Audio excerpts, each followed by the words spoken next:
Welcome back to Siesta with Suki. Thank you so much for joining me as always. We have been having a really fascinating conversation about culture, tech, principles, and hopefully in this first part, we did some thinking. And so here's what I want you guys to do for me. I am here, as I mentioned before, with Siosi Samuels. And what I want to start off with is principles, kind of and I'm going to give away my Catholic background. The 10 commandments before they were 10, they were just 2.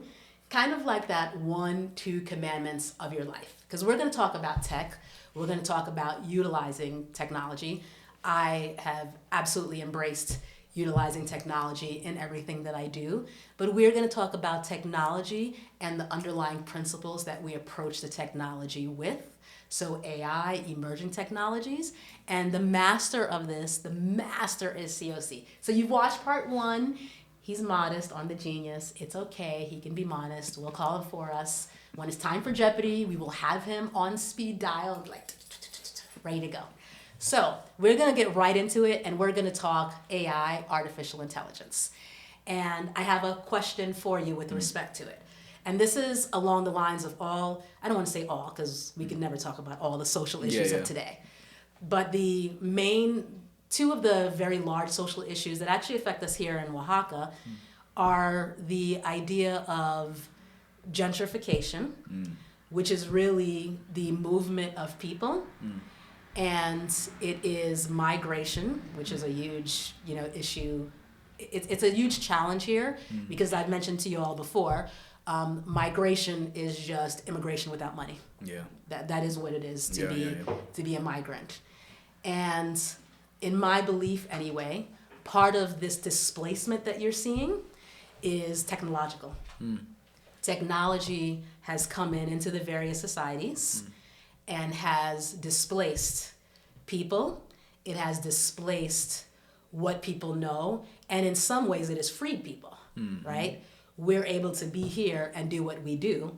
I know I'm able to be here in Oaxaca only because of technology. Yep. Technology allows me to communicate with people in a way that I had not been able to communicate 10 years ago. It allows me to continue the business in a way that required my physical presence years ago. And so it made it possible for me to migrate here with my entire family. Yeah. Enough of me, and it is a disruption into the society of Oaxaca. So even though Oaxaca itself may not be technologically forward, it feels the effects of this technological revolution. Okay? And so that's actually what I wanted to kind of talk to you about. When sometimes we talk about technology and emerging technologies, and we think about and I don't do first world, second world, third world thing here, so we don't really do that. So if I say it, it's for you, but it's definitely not for me. But those countries that they're doing the technology and they're embracing it, but even those countries aren't in a vacuum. They're embracing it means people like us can make different changes and different choices. We then come and we affect societies that aren't even touching this technology. So that's a loaded question and thought for you, right? So, as someone who is a proponent of, obviously, even an ambassador for emerging technologies, I definitely like to know 2 things. Your thoughts on that, but also, what can we do to protect the societies that have to feel the effects of the technology and haven't even embraced the technology just yet? Yeah, it is a big question. I think actually, I'm going to touch on some stuff that we spoke about a while back. Okay. Right? Yes. Something that came up for me was rate limiting. And what do I mean by that, and how does it connect? So in the tech world, there's a concept called rate limiting, which is essentially the amount of data that can be processed in a given time. Yes. Right? For video, we would call it maybe frames per second, right? 30 frames per second, 25, etc., right? And it's going to give you a difference in quality. How does that translate, though, to some of these issues where people are getting displaced? Yes. So just like in tech, how we have rate limits, I think countries also need a rate limit on the amount of people coming in, but also in terms of the bombardment and effects of technology on a people. Right? Because all these different groups have different cultures which have different rate limits or speeds. Yes. Right? Some cultures are high speed, right? In terms of their output, their focus on ideas, productivity, etc. Other cultures by design have a slower rate limit. And it's good because if you look at the world as a whole, it gives you an option to go when the rate limit in one country is too high, right? Which we see in a lot of Western countries. People are tired of the go, go, go, go mentality and culture. Yes. And so other countries exist to be intentionally slower, especially like island nations, right, from the South Pacific. Yes. And then island time is a thing. Mexican time is also a thing, right? We have similar things like that. And I do notice that, it is often a West versus East type of dynamic. And this goes back to what I was talking about, why I'm a fan of the yin-yang symbol, right? The balance or the harmonization of the polar opposites. And so when we deal with places like Oaxaca, right, I think actually they have used technology in a way to channel their creativity, right? Because if you actually look at the way that a lot of the artwork and stuff is being made here for centuries, is actually very advanced use of tech. But we only think about tech in terms of apps and devices and things like that. Okay. But technology can be a hammer. Absolutely. Right? And if you take some of us who are used to this type of tech and you put us into an environment of indigenous Oaxacans, we wouldn't be able to use their tech. We wouldn't be able to survive.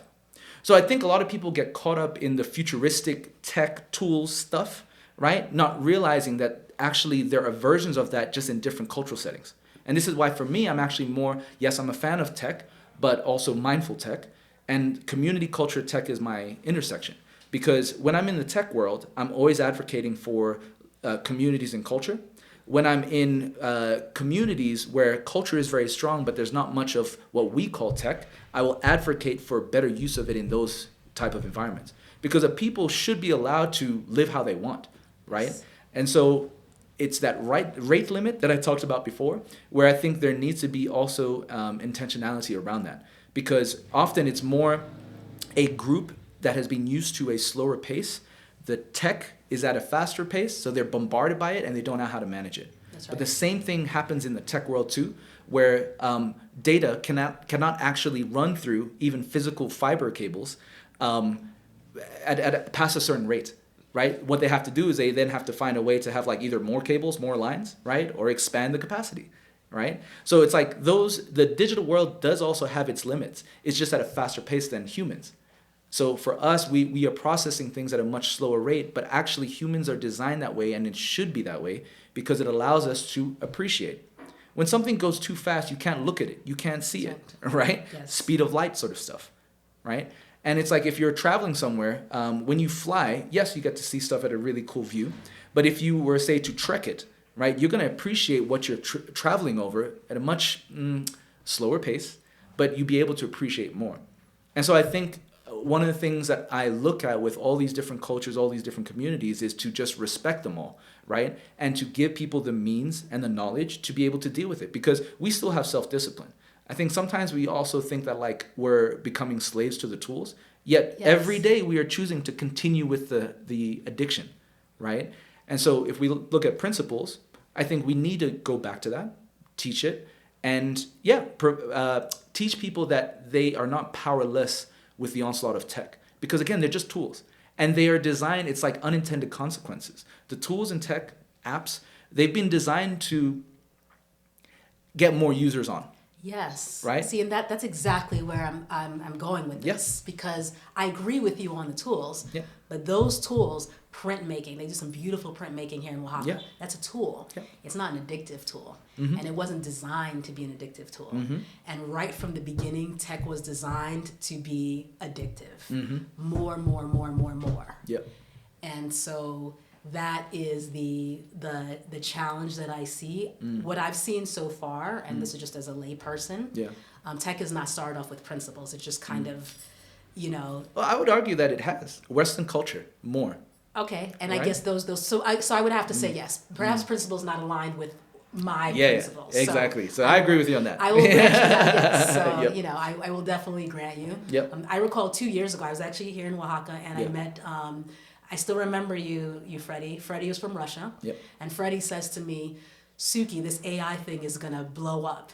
And he wanted to teach me how to create a legal AI tool. And I was like, I hear you, sir. I just don't have time.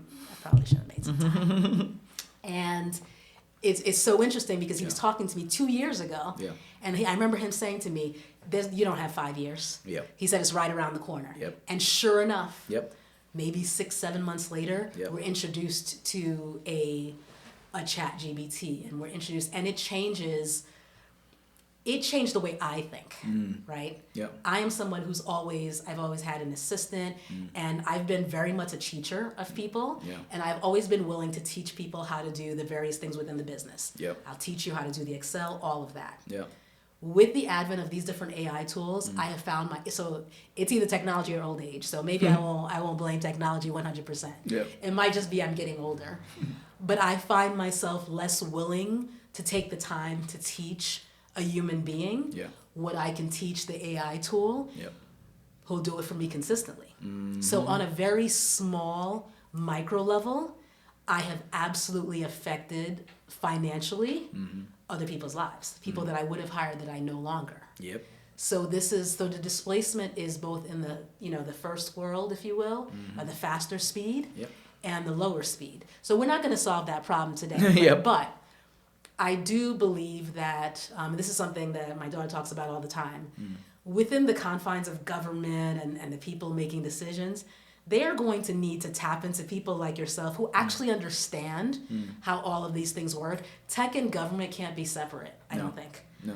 Because tech is absolutely, I see even in the United States, they're doing something there, they're rechanging the IRS system and they're bringing somebody in to make it more efficient. So short-sighted without having a principle first. I mean, what does that even mean? Am I going to get audited and not know, and then I won't be able to talk to a person? I mean, there are some things that we've got to say no, right? And we've got to think about the community. So I think this is just a call out to all of you in, the politicians or the people in power, if you will. This is why I'm such a fan of being a generalist.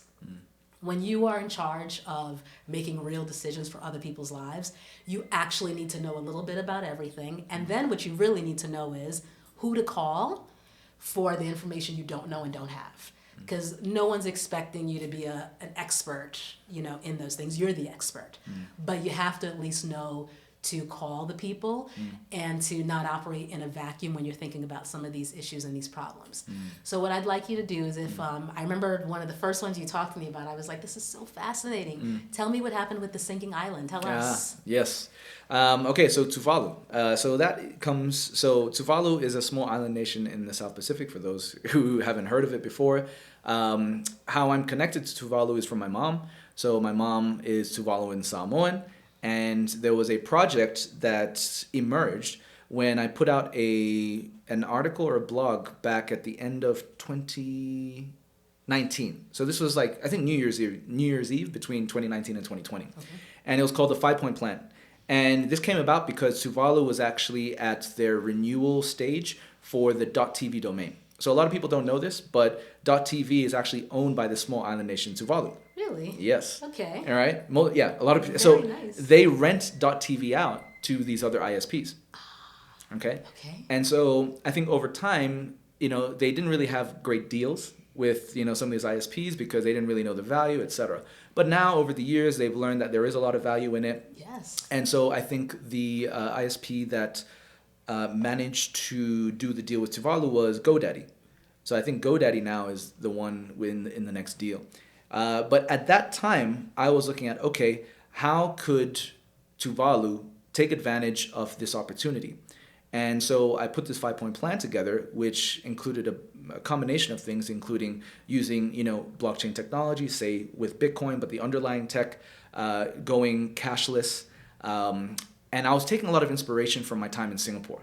So Singapore is definitely a good model for how a government does things right when it operates almost like a business, but still cares about its community. Okay. Right?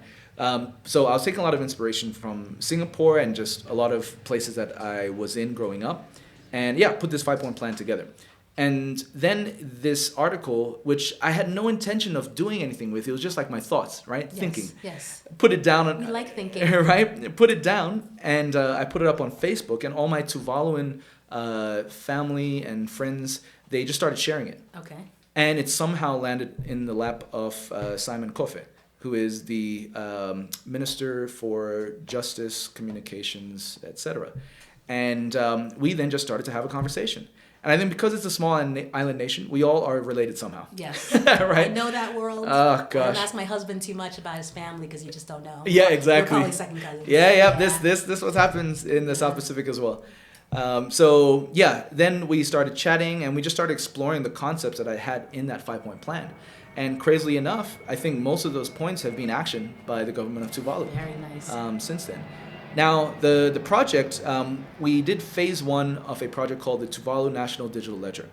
And it was actually exploring whether we could bring blockchain into the government of Tuvalu to help them leapfrog from essentially a paper-based, workflow to a digital workflow, but actually including blockchain too. Okay. Now, there was a lot of criticism at the time where they're like, do they even need it? Is it too much? And I would agree with all of it. But at the same time, in every country that I've seen where they've had sort of a visionary leader, they've taken the technology and just leapfrogged themselves. Okay. Case in point, when I was in Bangladesh, around the time when I was doing my senior thesis paper, my paper was actually on bridging the digital divide for the rural poor in Bangladesh. And the reason I chose that was because villagers in Bangladesh were actually skipping landline phones and going straight to mobile. Okay. And that was 2004, right? And so there was a leapfrog where they didn't even know what a landline phone was, right? And this was the rural poor, and they were going straight to mobile. So there are already examples in a lot of different countries where they've leapfrogged. And so I think I saw the opportunity for Tuvalu, but also at the same time in the exploration of phase 1, I think we also saw that the ecosystem for blockchain, even I saw there's probably 50 more years left before we're going to get any cultural acceptance of this type of technology. Okay. And the same thing has happened for any truly innovative technology. If you look throughout history, it's about 30 years. Why? Because even though the tech accelerates faster than we can keep up, human brains still cannot keep up with that rate that we're talking about. Okay. Right? So we actually put in a lot of barriers ourselves to the adoption of the tech because of cultural reasons. And so it takes about 30 years before you'll see the tech actually make its way in terms of mass adoption, and you actually see use cases that make sense. Like the internet. Do you remember what decade that came out? I do, because my child was born 1996 for us. I mean, obviously Okay. that's not when it came out, but 1996, I was there. Yep. I'm dating myself, I know. So I was there in college. Yep. When the chat room started and it was a black screen, and that's where the addiction started. And a whole bunch of people would just be sitting on these black screens chatting, and chat rooms were the biggest thing. And then for whatever, I don't even know why, for some reason, it just it did feel like it leapfrogged. We were suddenly, it was color, and then you had these little discs that looked like CDs.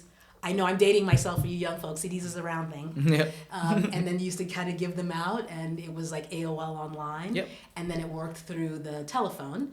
And then so you'd be yelling. And this only happened for a very short time. But I do remember, yelling, I'm on the internet, because somebody would pick up the phone. Oh, and God, they I would remember cut that. your connection. Ma! So, I'm on the internet, I'm online. So everybody's yelling at each other all the time. And it's, so I guess even as I'm hearing you talk, I can accept, and I believe in technology case uses, for me outside of the financial realm. When it starts getting into the financial realm, and this is a nod to my guest Marco from Marco Dure, go watch the episode, with the $2 million. And one of the things that he talked about, which he's not wrong, is sometimes what we do is we keep putting more people in between the money. And then so what happens is, quite frankly, it's just more taxation. And then taxation, I'm not big enough to get in trouble yet, but, folks are taking my money and then doing things with it. Like I pay a lot of money in taxes, but nobody seems to want to take technology to ask me what I want to do with it. Because it's a simple matter as a tax-paying voting person to send me a text saying, hey, do you support this war? Your tax dollar is this amount, yes or no? And then give me an actual vote. Yeah. So I find that when it comes to, I object to my financial part being part of something where I'm not allowed for the actual decision-making part when the technology exists today. Yep. For me to be absolutely a decision maker. I do not need a representative. Yep. You can actually ask me directly. If I choose not to answer, you can take the default, no problem. Yeah. But it is, when you talk about technology being almost throttled in some cases, I find when it comes to representation and the people's voices, that is where technology seems to be kind of throttled. So Bitcoin, everything, I accept all of it, and it's not for me to accept and not accept. Yeah. I'm just saying when it comes to the financial instruments, I definitely get weary when it comes to the financial instruments. Yes. And so, I'll talk more about my position on things like Bitcoin as well. Because I think when people hear me say that I'm connected to Bitcoin, they think crypto, then they think scam, right? Very natural. And I would agree. No, he's not a scammer. Oh, yeah. Okay. No. So this is actually, so I first got involved with Bitcoin back in 2013. I think the promise, the idea, the aspiration was noble, okay? But like with anything, right, the road to hell can often be paved with good intentions. Yes. Right? And I've seen it, how it's gone down a very dark path, and most people don't know that the Bitcoin that people are buying was already commandeered by wealthy people, let's just say, right? The whole appeal of Bitcoin being decentralized and what have you, there's actually a small group of developers who have power over changing the Bitcoin code, right?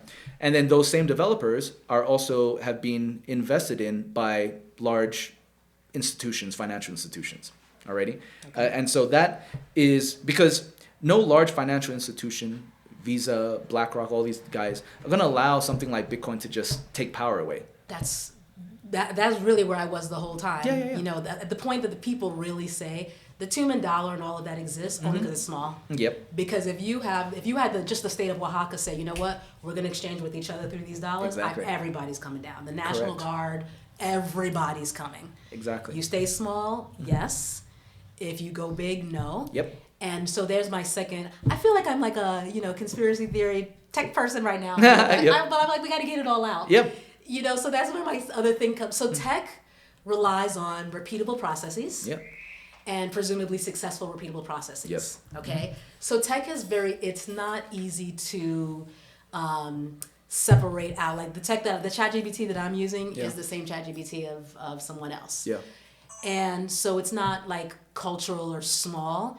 And so that's I guess the challenge that I find with tech too. Yeah. That it requires a mass adoption. Yeah. And it feels very sheep-like. It's like we're just all kind of marching, in the same way. And it feels like we're funneled all the time. Yeah. I think part of the reason we have trouble sometimes connecting with each other is, and GSD is very different, so I'll say that right from the beginning, is sometimes you talk to people and we're starting to sound like tech. Yeah. We ask each other where we're from. We tell each other what we do. We ask each other, how are you? Yeah. And we're eventually going to kind of go down the path again of what you do. And we're almost always marketing to each other. We've started to lose the ability of having a conversation without naturally marketing to each other. Yeah. So we're being changed by tech in a way that's kind of why I talked about the principles. Yeah. The thing that you say to yourself, okay, the same way you exercise purposely, for me it's the same way you almost have to purposely de-tech and make sure you say to yourself, okay, this is the role that tech is going to have in my space. I might use Google Translate, but that's not going to stop me from going to the Spanish teacher. I start my lessons tonight. Let's go to the Spanish teacher and learn it well and learn kind of what we talked about today, right? Some of the words that we even learned today. Me using Google Translate will never stop me from talking to people, finding out the origin of words. I love language. So I really want to know. And so the quest to know is my underlying core principle. I've always had that principle, so it's not unnatural to me. But I think even with my son, the conversation I actually have to have with him is that before you get more involved in, he wants to do a channel this, why, right? Yeah. He wants to do his own channel this Yep. summer. So I told him I'm going to work with him on that. Yeah. Before we start his channel, we're going to have the principles talk. What are the goals? What are the limits? How are we going to approach and how we're going to stay within our own personal 10 commandments, if you will. Yeah. But I don't want to leave without talking about your business and what you actually do. Because George has a lot of fun. Siosi has a lot of fun. We have luce libre pictures. I mean, there are fun things going on all the time. Yeah. So I'm trying to figure out when the work happens and what the work is. So tell us. Yep. Okay, so I guess as a generalist, right, we both share probably the generalist attitude. I got a lot of things going on all the time. Yes. So I'll explain the basic structure. Okay. So I essentially have FIA, which acts like a holding company. Okay. And this is where most Does FIA stand for anything? Oh, yes. FIA actually is a Samoan word, which stands for to span and divide like a bridge. Span or divide like a bridge. Yeah. Okay. I think, but it's also used to describe bringing the village together, kind of like a campfire. So it connector almost. Yeah. So it works because fire sounds like fire, and then fire is also great for the community analogy. Okay. Around the campfire sort of thing. And yeah, that's how the name came about. Okay. So fire. Yes. Every episode you learn a new word. Seriously, okay. We have been Zapotec. We got all kinds of things going. So today, Samoan fire. Yes. And so it's the company was set up in Singapore in 2018. Okay. And essentially it's a consulting and advisory firm. And the specialization is in community, culture, and tech, right, which I've talked about. Yes. From the community side, we help often mid-stage tech companies as they're rapidly growing. We help them with all of their community go-to-market activities, right? So that can include anything from sales to marketing to team building, culture transformation stuff, because as they're scaling up really quick, you have a lot of that, butting up against the different phases. And then on the culture side, it's a workplace culture transformation sort of services. On the tech side, it's often emerging tech, where we're helping integrate the latest tech for these same companies. Okay. So that's why we have a unique blend of the three, because we not only have the people skills, but we also have the tech skills. And so as I mentioned, my whole life career has been about being on two sides and then bridging the gap, FIA. So we will go to tech-oriented companies. We help them with the people community side if they don't understand it too well, which is often the case. Yeah, so I guess that's my question for you. How do they even know they need you? Do they wake up they don't wake up in the morning and say, I need you. Yeah. So how do they find you? So my personal brand was probably the catalyst, right? So people knew me for my community side, right? So I was essentially the community builder for a lot of these tech companies. And so people will often find my work, through blogs, videos, etc., or just referrals. And that has been able to, it's been great for lead gen. And it was only, I think, in the last year or two that I got into SEO. And that's a whole nother topic. Yes. But community-driven SEO is becoming a thing now. Okay. So as AI is proliferating, we're seeing people being able to just create all these blog posts that use AI, right? Yes. So now Google... And you can tell. Yeah, exactly. So now Google is favoring all of these old school community forums because they have actual people, most of the time, who are engaging and interacting with each other. So now you will see, if you actually Google stuff, you'll see Reddit posts pop up.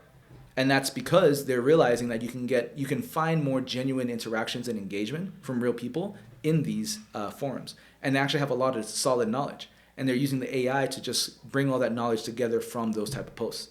So community plays a large role these days because of the general... We're going to have to be able to verify what is human. And that's what's fascinating about the times we live in. Yes. We had a conversation on the chat about how the more you actually incorporate humanity into your offerings, you're actually going to be the outlier, and then you're going to become in demand. It's like the shoemaker right now. Correct. And you were talking before about how the tech might be pushing people out, right, or replacing jobs and things, right? There's a concept in AI ML called HITL, H-I-T-L, which is human in the loop, and that's a specific process that the philosophy behind it accepts that when it comes to tech, you cannot automate everything away. There has to be a point where it requires human input, right? And that's the HITL process. And so I think more and more tools or software vendors are trying to incorporate that so that they know within their user journey, that there's a mechanism that will stop the automation to allow for the human to give their input, because it's required. I mean, I experienced this recently with LinkedIn, because my account was pretty much banned, because their automation systems flagged my content as spam, and yet I'm like, these are with my own trusted people I'm sharing links with in private groups, right? Yes. And other accounts that actually spam, right? They're running free. Yeah. So there's clearly a flaw in the system. But then they have humans come in, but they got no context, because they're not talking to the human that's in question, Yes. for them to plead the case.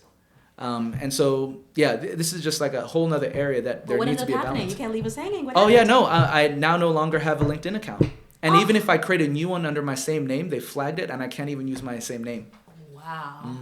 So I just said, sorry, LinkedIn, I don't want to bother with you again, and I'm just focusing on Twitter now. It's sad, though. 10 years of data, just gone. Seriously, you guys at LinkedIn, one of you guys you guys need to call him, pay him his money, because you've wilded out now, to get your community engagement going, because that is unacceptable. Yeah, because it's not wild. for that many years Yep. on LinkedIn. So Treat me that's like a just criminal. Yeah.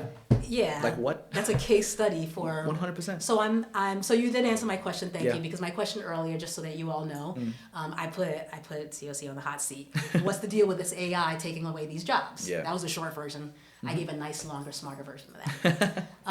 And so again, I'm there with you, and then the last thing I'll leave you with, because we could be here all day, you know. And again, I was kind of like, I love Oaxaca. I love Oaxaca because I find there's some very core underlying principles here that are really strong. Yep. And I whether I agree or not, I appreciate dealing with people with principles. Yeah. And one of the challenges, as you know, being here is the bloques. Yep. And it's always kind of the teachers and what have you. And I've never gotten a great answer on exactly why we're protesting. But Yeah. one of the people that I spoke to talked about one of the challenges and problems is what's being taught in school. And what's deemed as kind of acceptable, right? So if you're a child and you're in a rural area, but they're teaching you about this emerging technology, okay, maybe yes, but there are also things that your village needs and things that you need to learn, Correct. in the village. Yep.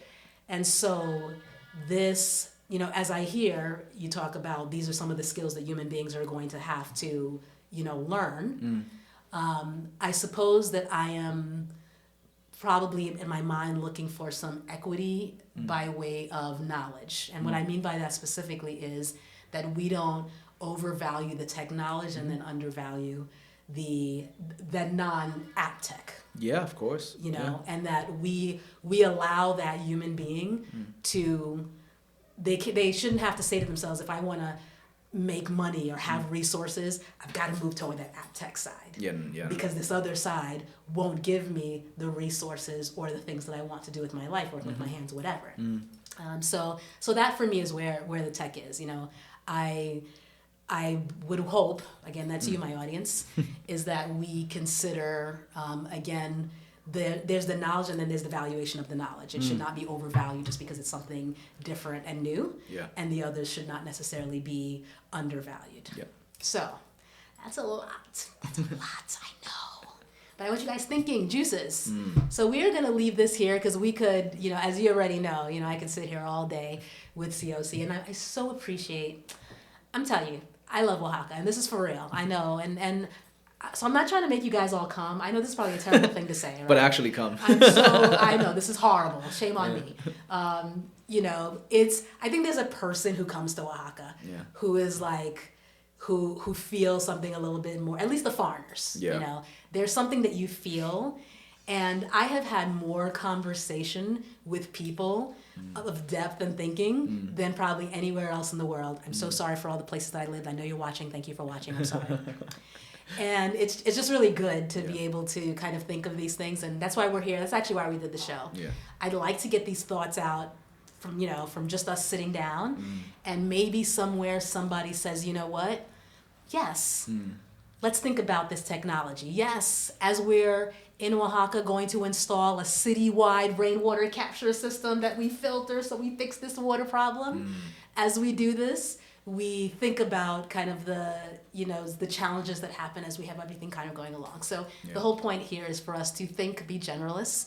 And thank you so much for thinking with me. Thank you for being on the hot seat. And that is what I will leave you all with today. Thank you as well for joining us on Siesta with Suki. And hopefully you learned something from the conversation. I learned from the conversation, so I'm assuming you learned something too. Don't forget to like, comment, tell your friends. Even if you don't like it, that's okay. I will take the like anyway. So I don't even feel like you have to like it. Just press the button, no one will know the difference. Well, that is all I have for today, and thank you so much for joining us, and I'll see you next time on Siesta with Suki. Enjoy.